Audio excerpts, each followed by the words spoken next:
Okay, on the inside to start with, this is the power cord that was on it when I brought it home.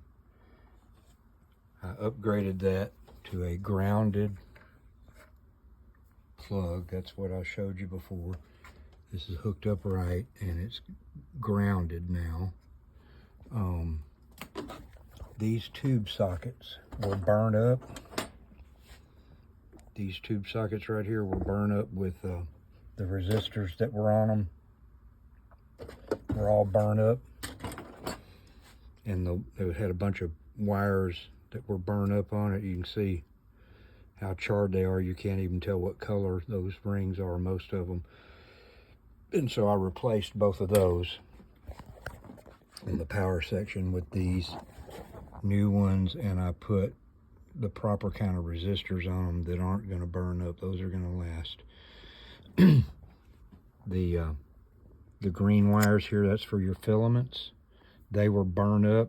I'll leave you a picture of how the wires were all burned up and everything. I redid that, and I made it a lot safer for the inside of this thing by taking these resistors right here. These two resistors are guarding that thing from, if something goes wrong, it'll burn those resistors up instead of this really expensive transformer right here. Okay, I replaced all the diodes and resistors and capacitors on the rectifier board and the bias board. This guy right here, this guy, he was broken off, and this resistor was just soldered to a wire and running over here. And while it worked, it just wasn't right because this little fiber board or whatever was broken. So I replaced that board and put this stuff back right. And there was a resistor over here that there were two of them in parallel. Somebody had done something, I don't know, and it still wasn't even the right value. One of them was burned up and actually broken in half, and so I replaced that and got all this done. Let's see what else. Of course, all the electrolytic caps, the bypass caps for the cathodes on the 12AX7s. I replaced all of that, and I just generally cleaned it up. I think that's most everything.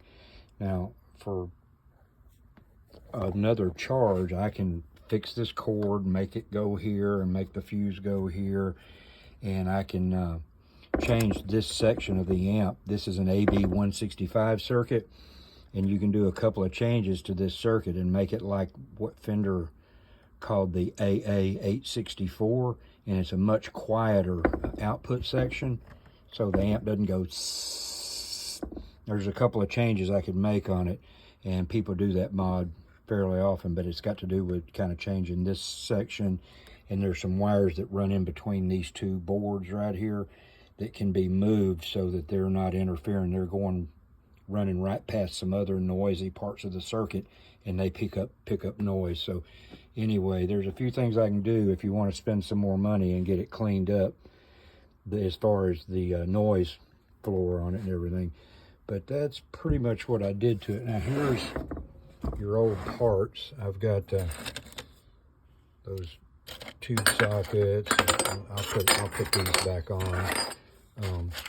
The resistors and diodes and stuff that I replaced, and these are all the capacitors that were in it that I replaced, and I'll send those back with you so you have the original parts if you want them. But all in all, I got her fixed, and she sounds real good. Good healthy amplifier now.